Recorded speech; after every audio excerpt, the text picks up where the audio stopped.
The views and opinions expressed on this program are those of the hosts, guests, and contributors, and are not those of WKYU-TV, its management, or WKU. Programming is brought to you in part by Wendy's, featuring their Morning Melt Panini and their Wendy's Artisan Egg Sandwich. Now offering breakfast at 3 locations in Bowling Green: Fairview, Scottsville Road, and Russellville Road. All right, ladies and gentlemen, Topper Talk, back up in your dome for the next 30 minutes. Well, it's 3 of us again, so the 3 amigos are back. The 3 best friends. Adam is, keeping score at a Little League game? Keeping score at Little League games tonight, yeah. Somebody's got to do it. That's right. Yeah. So we are here to, give you some great Hilltopper sports knowledge for the next 30 minutes. And, start off with good news. They caught the terrorist. Here's a bit of information you need to know. If you're going to get on a boat, make sure it's on a body of water. Yeah, it probably should be in the water somewhere. Yeah, did you ever hear about the blonde out in the middle of the cornfield in a rowboat? No, I never did. We'll save that joke. Okay. Don't offend any blondes around here. They'll stop watching the show. I love blondes. It's all right. You can keep watching the show. But getting in the boat when it's in a yard, it's not usually how it works in action movies. You just have to get in a lot of water. But hey, whatever. We got the guys, so that's right. It doesn't matter. It's all good. So let's talk a little bit of spring football action. Had the spring game, red-white game on Saturday. Put up a little more points than last year. It was a complete and utter domination by the red team, which you kind of figured it would be with all the potential starters making up the offense and defense. The white team really didn't have a chance. Poor guys. They had a few bright spots, but a few bright spots. I think it's like Petrino said after the game. It's like it kind of went as we expected. We expected the red team to kind of go out there and do their thing and put in some work. But what are your impressions of the offense? Well, I know they were playing against second and third string defense, and it is a spring game. But my first impression was it looks like our starters are going to be extremely talented, and I don't see why they couldn't play with most teams in the country. Not just on offense, defense as well. Our defensive starters, they shut down the the white team's passing attack to start the game. Actually, pretty much the whole game. Yeah, 147 yards passing for the white team. So. But they were only, for the longest time, Smith and Morrow were like, 1 for 10 at one point for 3 yards. They struggled, especially at the beginning. So they, I think we're in good hands with our starters, and I think a few of the guys on the white team showed that they're going to help with depth. But for the most part, it is still spring. There's still plenty of time to work on things, but I think we're definitely going to have to shore up some spots in the 2 and 3 depth position on the roster. Okay, so what are your impressions, Woody? It's fun seeing the ball flying around a little bit like that. Obviously, everybody enjoys seeing passing, but it's high octane, man. Spring game for sure. You want to see a little entertainment value, and I think they accomplished that. We had 6,500 there, which was a little more than what I expected. I figured about 5,000, but 6,500 is a pretty good number. Yeah, and it was good. It was good to see all the fans lined up and not grab a T-shirt and then just turn around and walk off. For sure. So that's kind of what I expected. Willie Taggart's New School of South Florida only had 4,800 for their spring game. So we mentioned that last week. So that was actually that you can consider that a big goal for us. To get 6,500. And compare that to South Florida. You're going to kind of compare it to your old coach and kind of say like in your face or whatever. But to get 6,500, it's a record crowd, and I think Bobby Petrino kind of shows the name value he brings. For sure. And if he stays another year and Western has a good season this season, I think you'll see that number jump up even a lot more. It's a big if. It is a big if. Let's enjoy it while it lasts. What is it? His daughter's only, a junior in college? No. We got him another year. Come on now. Whatever. We'll see. But anyway, we'll go back. We'll go just kind of straight into the quarterback talk. Brandon Dowdy, just another really good performance. Just like I said last week, he's been really great all spring. Shows confidence in the playbook and everything like that. And I think he's got a big chip on his shoulder. He's got something to prove. He was named a starter 2 years ago against Indiana State. Shredded his knee on the first series. So, was third string last year. Wore a knee brace most of the year. So I think he's got a lot to prove, and he's showing he's putting in extra effort and time. And he looks really comfortable and poised out there under the pocket. So he ended up going 23 at 35 for 314 yards, 5 touchdown passes. sacks. Had an interception on a tip ball. It was tipped at the line of scrimmage, but I mean, overall, great performance by Dowdy. So, what do you guys think? I know they said they're not gonna name a starter till probably the fall, but I mean, he's got it locked in right now. So, well, I mean, I appreciate everything K1 Jakes did for Western in his 4 years here, and helping us lead the Hilltoppers to their first bowl game. But man, was it nice to have wide open receivers that weren't overthrown or underthrown from 30, 40 yards out and hitting them for a touchdown. We saw some throws from Brandon that we haven't seen people for Western make in a long time. That was exciting to see for sure. There was one that I remember, his little corner route to the sideline, probably 25 yards downfield, and Brandon thrown it right through like 3 defenders over the top, and I think Mitchell Henry made the catch on the sideline. It may have been Tyler Higby. I don't remember which one, but either or. We got a dynamic duo of tight ends, and Willie McNeil got 3 receiving touchdowns. It looks like he's going to be a favorite for target. sure. Well, you had Willie McNeil, 7 catches, 115 yards, 3 touchdowns. I mean, when's the last time we saw that by a Western Kentucky wide receiver? When's the last time a Western receiver went over 100 receiving yards? Exactly. That wasn't Jack Doyle. Yeah. And so a lot different dynamic, but I think it still shows you the work that Western needs to do as far as the receivers. You got McNeil that's stepping up, but then your next 2 receivers that led the team in receiving for the spring game were the tight ends, Mitchell Henry and Tyler Higby. Higby's having a great spring, and they're going to be a dynamic duo to contend with. But I think it'll be interesting to see the wide receivers that we signed for this last class come in this summer, and see how they get into the mix during the fall, and see how they're utilized. Are definitely a strength for us on offense right now. I mean, that's something that Taggart recruited really well, and it's something that Petrino is going to be able to make full use of. I mean, when you got 2 talented tight ends who can catch the ball, I mean, use them. I mean, they're big targets, and they don't have a problem putting their shoulder down and taking that extra hit for a few extra yards. So I mean, that's I think that's going to be a big plus for us this year, having 2 good tight ends in both Higby and Mitchell Henry. Yeah, and we're in the middle of spring football talk, so if you guys want to tweet at us, it's at Topper Talk TV. Tweet us any questions, comments, or anything like that. We will read them on the air as long as they're nice. Okay, so be friendly. Be friendly. So we talk about the offense and everything. One of the biggest questions for the spring was the defensive line, who was going to kind of step up and along the defensive front. So I mean, what are you guys' thoughts about that? I thought they played well. They did a good job getting to the quarterback, or at least the second team quarterback, past the second team offensive line. But they did a great job, and I mean they batted a few balls down, had a few sacks, helped stop the run game. I mean, there wasn't really much more you could ask him to do. Yeah, I think Kevin Washington's going to bat a few balls down this next season. I mean, the dude is huge. His height is a weapon for sure. We've had Jamarcus Allen, who's been a solid D tackle for us, but he's 5'10", 5'11", and Calvin's just a big dude. But you also got along the defensive front. I mean, just guys that stood out was T.J. Smith, 5 tackles. I love T.J. Smith. 1 sack, 2 tackles for loss. Brian Shorter as well had about the same stats: 4 tackles, 1 sack, 2 tackles for loss.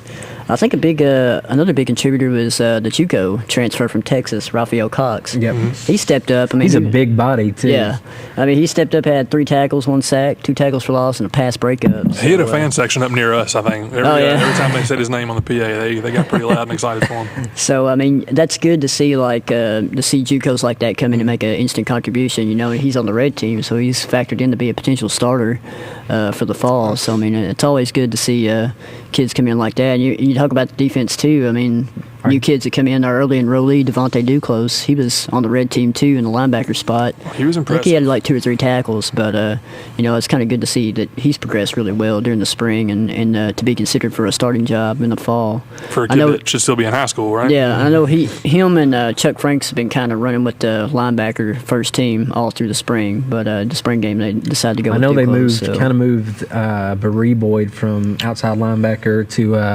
kind of a hybrid. Kind of a hybrid linebacker / pass rushing defensive end. So they're trying to use his athleticism a little more to try to put pressure on the quarterback. And it's been working so far. I mean, in spring, he's 2 sacks yesterday. He had or Saturday as well, didn't he? 5 tackles, 1 sack, 2 tackles for loss.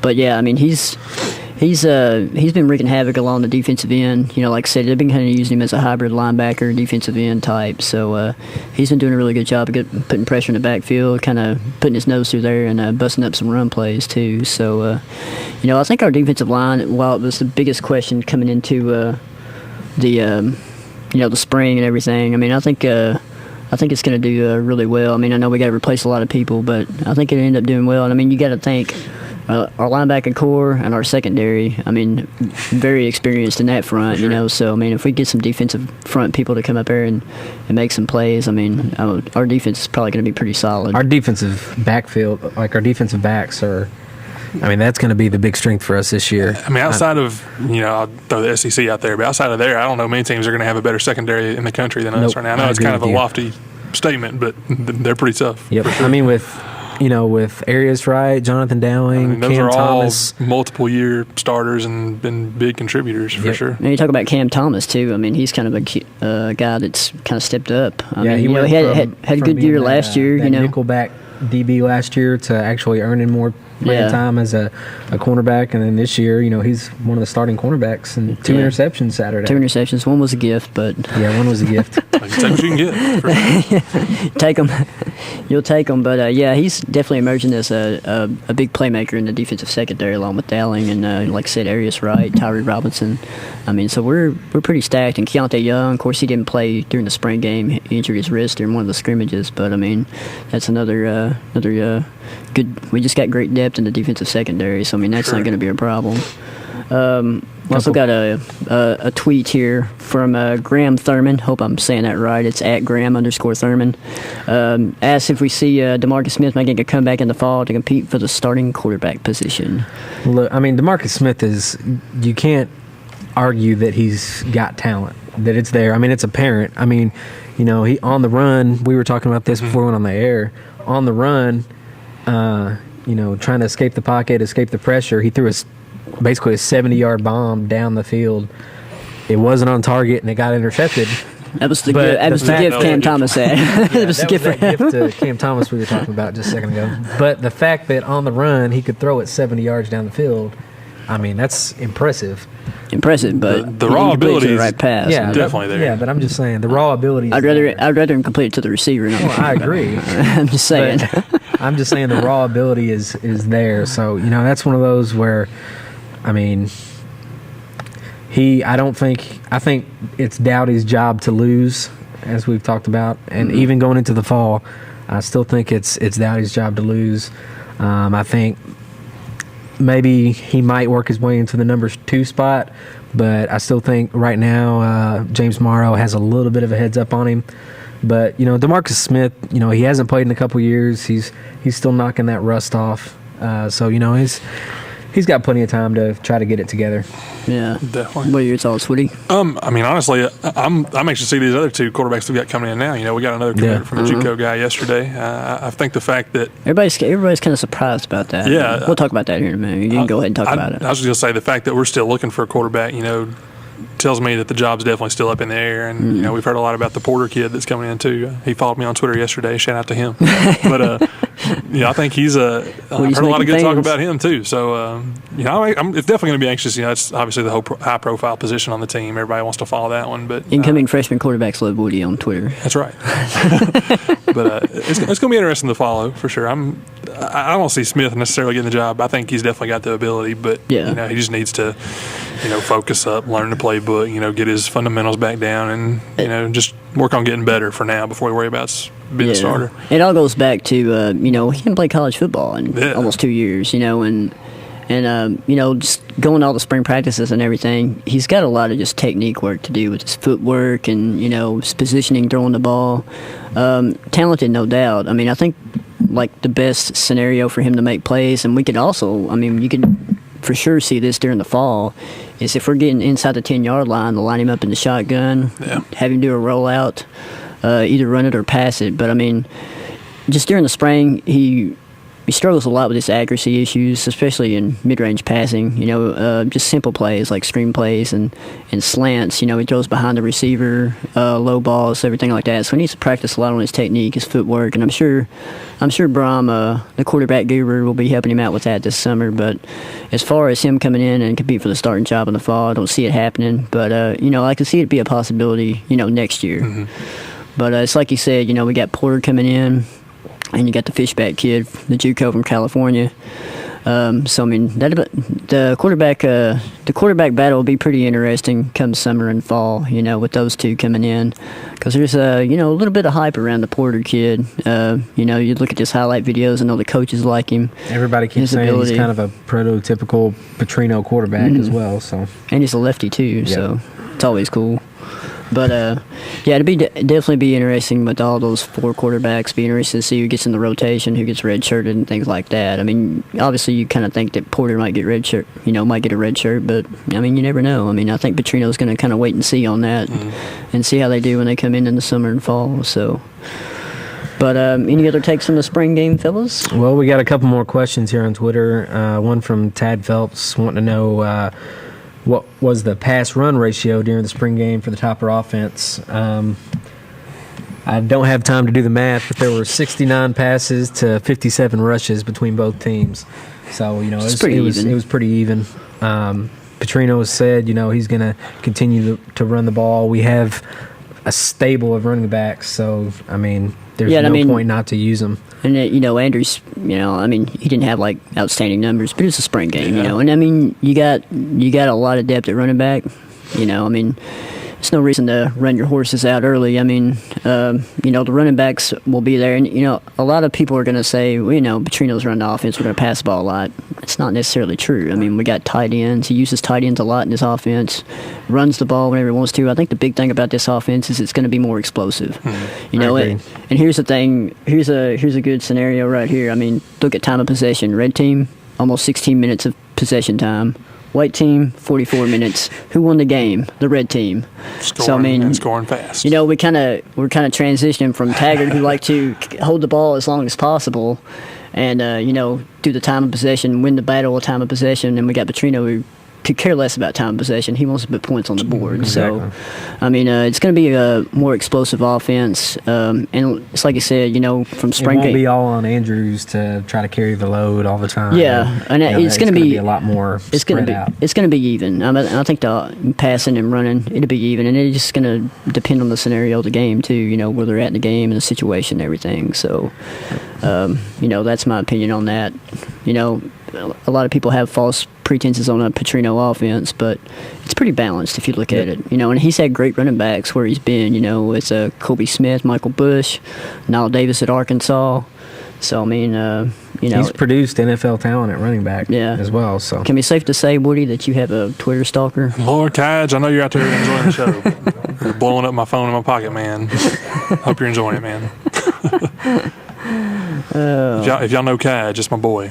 He tweets at me way too much. YouTube Sports. Tad Phipps also tweeted us, said, will Antonio Andrews have to carry the team on his back again? Well, I kind of alluded to that a second ago. Yeah, exactly. Whether you were paying attention. I wasn't paying attention. I wasn't. But I basically just kind of hinted at, the fact Antonio Andrews won't have to carry the team. Oh, you said, the fact? Well, I didn't say, the fact. Oh, I didn't hear you. See, I was paying attention. I didn't say that. See, I just manipulated the conversation? Okay, yeah. No, I'm sorry about that, man. All right, man. We got another question from Adam Brooks at ABrooksWKU. He says, will anyone else be leaving the basketball team after the recent signings? Well, not everybody at once now. Well, I mean, we've talked last episode about Kenny Inyigbo, about his situation still being up in the air.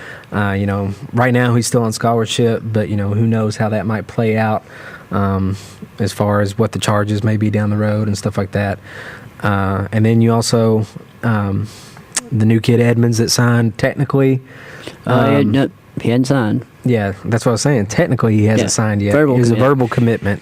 We're still waiting on them academics, all right, people? Right. Still waiting on academics. So right now, we're at the scholarship limit. Now, if Edmonds comes in, then we can, worry about the other stuff. But for now, we have an even number. So let's talk about the Edmonds kid. You know, he kind of mentions on Twitter that he is committing to Western. Of course, he hasn't signed or anything. He hasn't faxed in any papers. Obviously, I think the issue is going to be his grades. So what do you guys see in that scenario? Do you think he will be cleared to play basketball here? Adam talked to him last week. I know y'all have talked to him as well, I think. But he told us that he thinks he's going to be ready to go. Now, it could just be him talking. Does that mean physically or academically? He said academically. So he said he's trying to get all that squared away now, obviously. But he thinks he should be ready to play from day one. That'll still remain to be seen. But he seems confident about it. Okay. I think he'll be academically eligible to come on the roster and be on the team. However, I don't know if he'll have the qualifying grades to actually be able to play this coming year. So it might be one of those things where he would be on campus but not actually be able to play for the season. If that scenario happened, could you see that being another Michael Bradley episode? If he comes on campus and then kind of says, hey, you can't play. Well, that was a different situation, though, because Edmond has been playing, whereas Bradley hadn't played. He had sit out the year before at UConn with injury, and he was going to have to come in. He was going to have to sit out again, so he didn't see the point in setting out for 2 seasons, whereas Edmond just came off a season averaging 30-plus points a game. I mean, he could sit out a year and practice with the team and be good to go as long as he got his grades up. Well, you could also see a scenario where he could bounce to a JUCO school too as well. I mean, just throwing stuff out there. I mean, I'm not hating or anything. Right. I'm just throwing out. He did. I'm being a realist, man. Here when we talked to him, he was asking about how the crowds are and everything here, and just a little bit about the program. You telling me you take your shirt off during the games? That's right. Yeah, you get really excited. I get real hyped and just do whatever. But for fans, y'all come out to the games. That matters to recruits for sure. Come out to the games, see me shirtless. That's right. During free throws. Everybody wants to see that. But therefore, you're going to end up on WKU Confessions. Yeah, man, I got to stay away from that place, man. That's not for me. That means you're famous if you get mentioned on that. I won't be that kind of famous. Yeah, okay. Moving on. But we did receive a new basketball commit today. Yeah, fresh out the box. Yep. You want to pronounce the name this time, Sean? You talk to the coach, so it's your show, buddy. Your show. Dauda Samaro. Dauda. Like Boston. Yeah. Boston accent. Dauda. Yeah, that's exactly right. Go ahead. Anyway. What are you looking at your notes for? I thought you had got the coach quotes right here, man. Anyway, he committed today, and what was his last name? Samaro. Okay. Just checking. You testing me now? What was his full name? Dauda. Like a Boston Dauda. I don't know. Anyway. How tall is he? Come on, man. He's 6'9", 225, forward. Played JUCO last year. Has been hurt with ACL tears the last couple years, one in each knee. Wait. Why are we going after a guy with ACL tears? I'm just being facetious Hilltopper fan here. Sean, you going to let me talk, man? Yeah, go ahead, man. I'm sorry. Anyway. No, I'm not. No, you're not. I'm going to let you go ahead. Read the coach quotes. Go ahead. Can you read my chickens? I like you. You got good information. Go ahead. But he made the decision to come to Western over Old Dominion, who was the only other school at this point that had offered him. He was kind of being pursued by Villanova and a few other teams.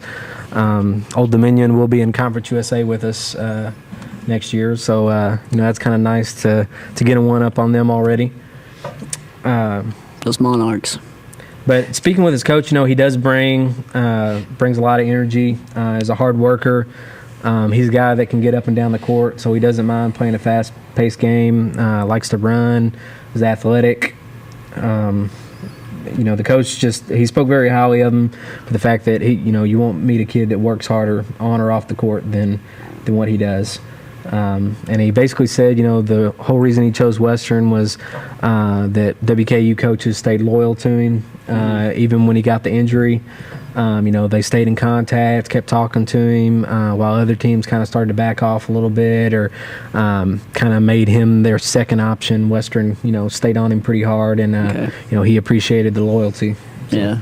It always shows a good thing whenever you stick with a kid through an injury like that, because it's like we kind of mentioned him last week on the show, and then we talked about ACL injuries. I mean, they're not like they used to be. You can recover from them really quick. Well, except Derrick Rose, but that's a story. You're gonna be like the Chicago fan that sues the Bulls, because Derrick Rose not playing in the playoffs. It's a big mess, but anyway. I mean, ACL, injuries aren't like they used to be. I mean, you can recover from them pretty quick. I mean, it's tough still, but I mean, just the way medicine is now and technology, it's pretty easy. I mean, he's had 2 ACL tears, but they've been on both knees, and a lot of doctors say that your knee's a lot more stronger, after an ACL tear and rehab and everything like that. Well, I mean, after the first one, he came back 100% and basically was putting up the same career averages he had in high school. Which is about 12 points, about 8 rebounds, and about 3 to 4 blocks a game. Yeah, and you look at him. He just look at a picture. I mean, he does look like a very athletic player. It looks like he can get up and down the court, and that's really important, especially in our offense, for a guy like that to go up and down the court. And great size. So, I mean, he's going to be do some good things down low in our post game, and just add depth down there too, which is what we need. That's another thing that his high school coach talked about was, that the fact that his coach at Iowa Western, one of the assistant coaches, was a really great big man coach. And so, he's had 2 years under him, perfecting his craft and trying to get better in the post. Said he actually has range. He can shoot it from behind the arc too at 6'9". So, maybe not Tanga calling, hopefully, since they went to the same high school. But yeah, that's right. You don't have that tingitis. Yeah, but he can go out there every now and then as long as he doesn't camp out. Camp out with 2 defenders. It's nice to have a 6'9" guy or somebody of that size who's athletic who can also spread the floor. All right. So as the recruiting world turns in basketball, we picked up him. We're still waiting for the Frederick Edmond kid to become official. Sure. Waiting on his academics. So it'd be interesting to kind of see what progresses the next few days. So we'll have some good topics to talk about on next week's show. We got a little bit of time left, Woody. So let's talk the big baseball game tomorrow night. Huge at the baseball Bowling Green game Ballpark. tomorrow night. Yeah, BG Ballpark, 6:00, taking on UK, who I haven't checked their rankings. UK, University of Kentucky. We already beat them once. We beat them once. Their place. We can take them down again. They were ranked in number 8 in the country. Ranked number 8. I don't know what they're ranked now, though. Yeah, they were ranked number 8 last time we beat them. I'm not sure what they are now, but Western's still undefeated at Bowling Green Ballpark during the regular season. Yeah, so definitely need to get out and check the team out. We lost a series at South Alabama this weekend, who's number 1 in the conference now, but we're still right there tied for second. And of the 4 remaining series we have left in the Sun Belt, 3 of those are against the bottom 3 teams. So we're sitting in pretty good shape to make a pretty good run going into the postseason. So, this game against UK tomorrow could be a pretty good momentum builder if we can, go out and take care of business against them. Last time we played them in Bowling Green Ballpark, wasn't it like 25 to Man, one of those 25 years, to 3 or something? That was probably the most fun I've ever had in a baseball game. It's one of those where the umpires called the game after called the mercy rule on UK. I remember I was sitting there and my dad was at some kind of meeting and I was texting him about the game, and literally every 2 minutes I was like, oh, there's another home run. Oh, there's a 2 RBI double. Oh, there's another home run. Yeah, we scored fun. a lot that game. So, but yeah, I mean, they're coming off a big win against Louisville at the ballpark a couple weeks ago. So, looking to kind of curtail that momentum into this game with another in-state rival, Kentucky, who, like I said, we already went to their place and beat them. So, I mean, why not beat them here at the pristine Bowling Green Ballpark? Be a chance to go 4-0 against UK and U of L, which was pretty huge for our program, trying to get to where we want to go as far as on the national scene. So yeah, I'd say it'd be a pretty big crowd there too. I hope with so. Kentucky, It's supposed to be like a high of 70 or 2 or something like Yeah, that. So it's great gonna be good weather. weather for it, definitely. Yeah, so come on out. We got less than a minute left, so you guys got anything else to add? Freestyle here in the last minute. I know we can give shout-outs to all the interaction on Twitter tonight. Yeah, we had a lot of Appreciate interaction. everybody, Except for Kaj. tweeting in questions. Yeah, except Kaj probably- blowing up the Twitter. We can't see people's questions, Kaj. Kaj, I'm fixing to block you, okay? So don't take any offense. I'm just kidding. But anyway, so any more shout-outs? Shout out the softball team real quick too. They're still sitting in second place in the Sun Belt, top Good. 35 RPI in the country. Shout out to the volleyball team for taking down Yeah, Louisville them as too. well. Yeah. Had yeah. their spring tournament here. Yep. Yeah, Saturday. that going on too, so that was cool. So, stay tuned to next week's show, and we'll have probably some more basketball recruiting information, and Hopefully a good baseball win. to talk about the baseball. Get out and support the Tops tomorrow night at Bowling Green Ballpark. See y'all there. Me and my buddy Go Phil will be Tops. there. Come say hi. Go Tops!